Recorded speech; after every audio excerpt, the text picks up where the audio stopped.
Hi, so I'm going to talk about what it kind of looks like to go into a domestic violence shelter. Um, what the process kind of looks like, because I've done it a few times, so I'm kind of aware of it. So basically, like I did mention in my testimony, they do have chats that you can actually message instead of being on the phone, which really saved me because it's a lot safer to message somebody than actually speaking on the phone, just in case your abuser is around and you're unable to do it. You can always it's available 24/7. You can speak to these people when your abuser sleep, or when your abuser goes out, let's say to walk the dog, like anything. You'll have a chance to actually talk to these people. But there is a point where you do have to do an intake. So when you do the intake, that really kind of most likely means that you got accepted, but it is a process. So once you do the intake, it kind of looks like them asking you, your information. So they're going to ask you, your name, social, like all of that good stuff, and your children's information.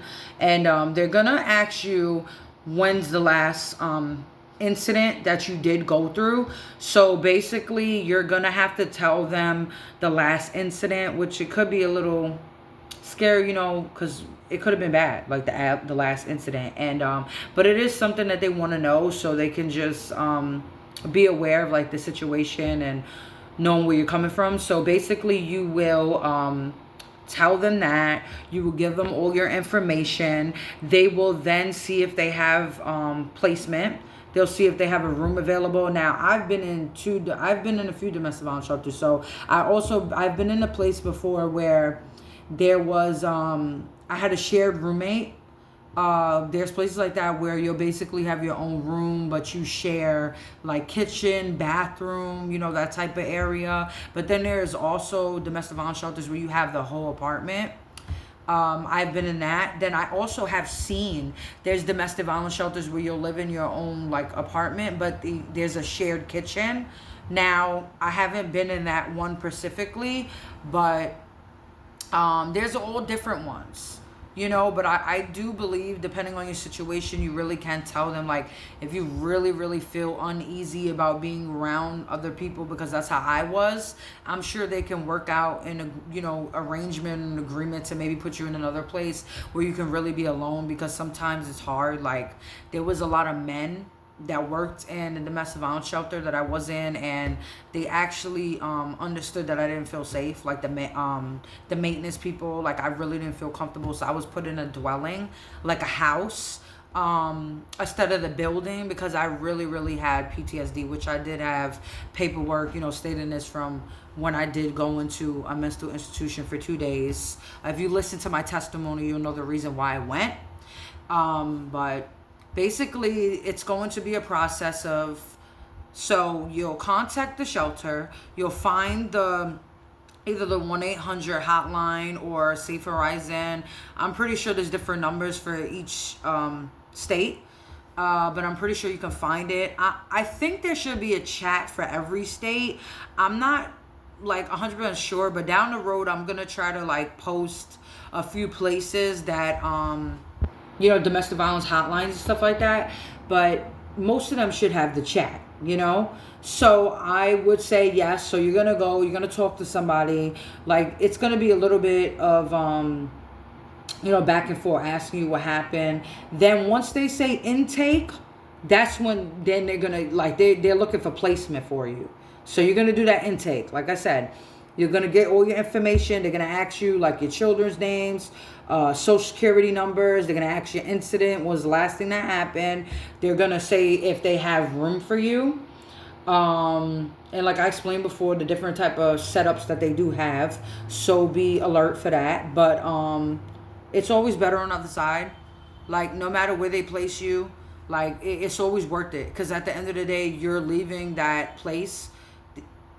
Come on, like, what, your safety. Always think about your children, even if you're alone. Like, it's getting to the point where some of these people are so toxic and they're jealous of you. Like, you have to understand that these men are actually jealous of you. Like, they do not want to see you prosper. They do not want to see you succeed. Like, they want to actually keep you bound and chained down. So you have to look at it like a sense of, these people are your enemy. It's like these people want to steal, kill, and destroy, And I would say it's always better to leave. It really, really is. And you hear that a lot. Oh, it's better to leave. And sometimes this person pays all the bills, or sometimes this person pays the rent, or sometimes this person helps out with many, many things. So you feel like, what am I gonna do if I actually do leave? But listen, domestic violence shelters, I'll say they always have things on hand. Like they'll give you towels, they'll give you toiletries, they'll give you pots, pans, not clothing, but I have been in domestic violence shelters where they do have like little clothing drives where they'll actually have like a little donation and you can look through. I'm not sure of everybody, but they give you food. When you do come in, they first give you food, they give you toiletries, they give you towels, they give you pots, they give you pans, they give you sheets, pillows, blankets. There's always a bed. So there's always, depending on your age of your kids, they'll have a crib, they'll have a bedroom, they'll, most likely you guys share a room, how big, depending on how big your family is, it could be a 2-bedroom, but I have 3 kids. So before I even had 3 kids, I actually shared a room with my kids. And then, if you have more than maybe 3, I guess you'll have a 2-bedroom place, but, it depends on the size of your family, but I just want you to know that they do help. They do give food. They give everything you need, when you first leave that place. And I'm pretty sure that there is organizations that can help, such as, public assistance, or, nonprofit organizations that can help with clothing.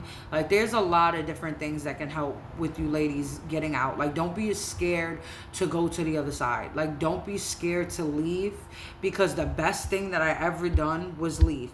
And I had to leave everything behind. Like, I had to leave everything. Furniture, TVs. I'm talking about flat screens, 55, 65. You know what I'm saying? Like, I really left everything. Like, and you have to understand is that when you get to a place of being so tired, because it really is about being tired. I think that, you can feel, everybody could tell you leave that relationship, but it really comes down to you. Like, you have to be the one to really want to leave. Like, you have to be the one to get tired enough to say, hey, you know what? I don't deserve this. I'm tired of getting beat. I'm tired of being controlled. I want to live my life. I want to be free. I want my children to live in a peaceful environment. I don't want them living in an environment that just argues constantly, toxicity, because your children don't deserve that. And there's no judgment. I'm not saying anything that, because it's not a judgmental place, but it is a place of telling you that when you do come to that awareness that you don't want to live in that trauma like anymore, it is so much better on the other side. And I'm telling you, no matter where you got to go, I've been to different boroughs. I've been to different shelter places I've never knew or seen before. And I made it. I made it out. I did it. I'm a living testimony that I made it to the other side. I live in a peaceful environment with my children. I'm single. I'm happy. I'm joyful. I got Jesus. Me and Jesus were best friends. I'm really in a place of peace and joy, and if I never left that relationship, I wouldn't have had this. So I really do recommend actually, really leaving, and don't be afraid what's on the other side. Don't be afraid of the unknown. And I hope this helps a little bit of the process that you'll go through seeking domestic violence shelters. So I hope whoever needs to see it will see it. All right.